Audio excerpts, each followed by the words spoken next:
I think that decision was an abject demonstration of judicial activism.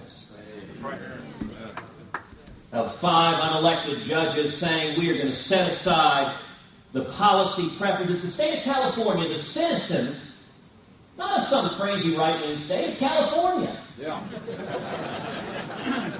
The citizens of California went to vote, and they voted and said in the state of California, we want marriage to be the traditional union of one man and one woman. And the U.S. Supreme Court, as a result of its decision, said you have no right to define marriage in your state.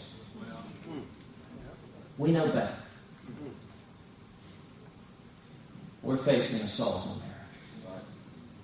And as pastors, each of you has a special responsibility, a special ability to speak to your congregations and to mobilize the people, and mobilize them more than anything to pray.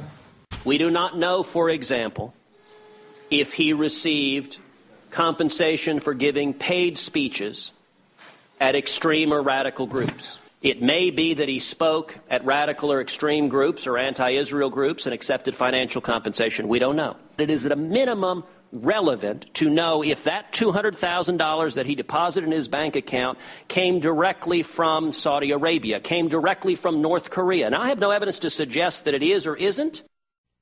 You know, I know if Jesse Helms were still with us, he would not shy away from this fight. I'll tell you something, Robert, that I am certain you don't know.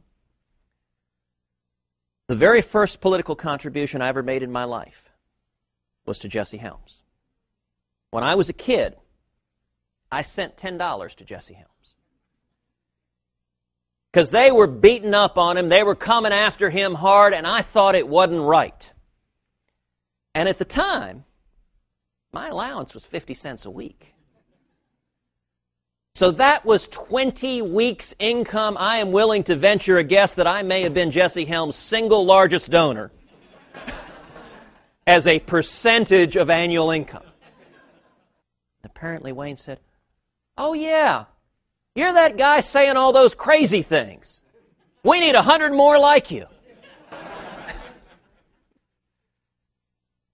The willingness to say all those crazy things is a rare, rare characteristic in this town.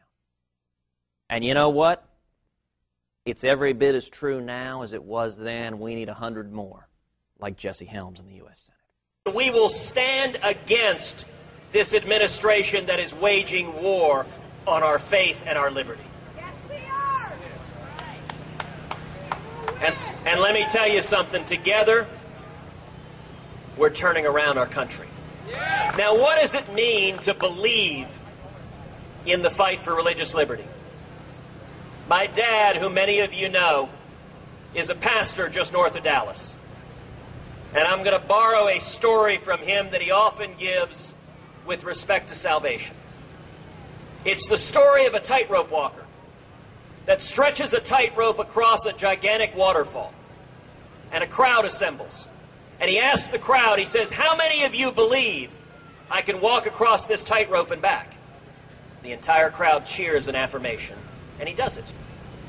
He then says, "How many of you believe I can walk across this tightrope pushing a wheelbarrow?" The crowd cheers, and he does it.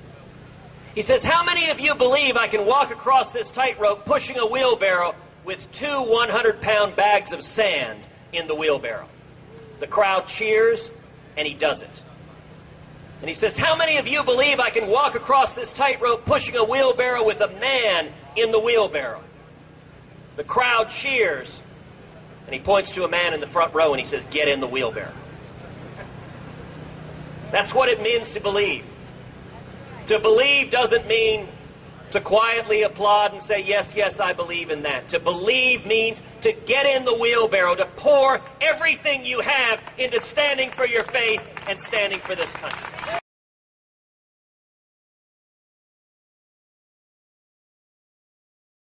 I agree that the division in the Republican Party is unfortunate and it's disappointing. For months, Mike Lee and I and others have been pressing, saying, okay, what is your plan to stop Obamacare? And for months, the answer has been crickets, has been, well, we want to take lots of symbolic votes, but we're not going to do anything to actually stop it. And as you know, The exchanges are going to be up and running shortly. On January 1st, the subsidies are scheduled to kick in. And President Obama's strategy is very simple. He wants to get as many Americans as possible addicted to the subsidies, addicted to the sugar, because he knows that in modern times no major entitlement has ever been implemented and then unwound.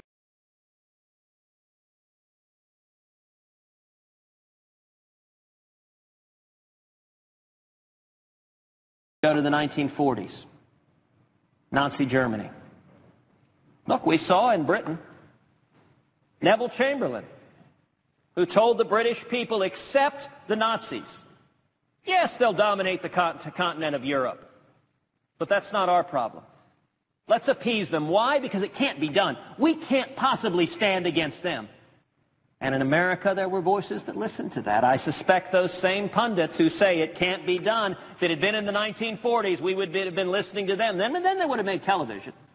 They would have gotten beyond carrier pigeons and beyond letters, and they would have been on TV, and they would have been saying, you cannot defeat the Germans.